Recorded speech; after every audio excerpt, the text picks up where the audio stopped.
புதுச்சேரி பல்கலைக்கழக காரைக்கால் கிளையில் தற்போது சென்ட்ரல் ஹெட்டாக இருக்கும் ஒருவர் ஒரு மாணவியிடம் இன்டர்னல் மார்க் வழங்குவதாக கூறி அவருடைய நிர்வாண படத்தை அனுப்பும்படி அடிக்கடி பாலியல் ரீதியாக தொந்தரவு கொடுத்ததாகவும் அப்படி அனுப்பவில்லை என்றால் இன்டர்னல் மார்க் வழங்காமல் பெயிலாக்கி விடுவேன் என்று பயமுறுத்தி அந்த பெண்ணை மிரட்டி தகாத முறையில் நடக்க முயற்சி செய்ததாகவும் தனக்கு மன உளைச்சலை ஏற்படுத்தி இருப்பதாகவும் இதை வீட்டில் சொன்னால் படிப்பை நிறுத்தி விடுவார்கள்.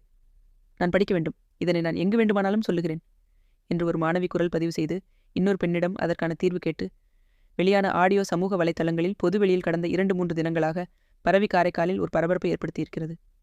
இதனை அடுத்து மாணவிகளுக்கு பாலியல் தொல்லை கொடுத்த புதுச்சேரி பல்கலைக்கழகத்தின் காரைக்கால் கிளை சென்ட்ரல் ஹெட்டாக மாதவையா மீது நடவடிக்கை எடுக்க வலியுறுத்தியும் ஓய்வு பெற்ற நீதிபதி மற்றும் IAS அதிகாரிகள் கொண்ட குழுவை வைத்து விசாரணை நடத்த வேண்டும் என வலியுறுத்தி காரைக்கால் மக்கள் போராட்டக் குழுவினர் புதுச்சேரி பல்கலைக்கழகத்தின் காரைக்கால் கிளை வாயிலில் முற்றுகை போராட்டத்தில் ஈடுபட்டனர். அப்போது பல்கலைக்கழக நிர்வாகத்தை கண்டித்தும் துணைவேந்தர் துணைநிலை ஆளுநரை கண்டித்தும் கண்டன முழக்கங்களை எழுப்பி ஆர்ப்பாட்டத்தில் ஈடுபட்டனர். முற்றுகை போராட்டம் காரணமாக ஏராளமான போலீசார் பாதுகாப்பு பணியில் ஈடுபடுத்தப்பட்டிருந்தனர்.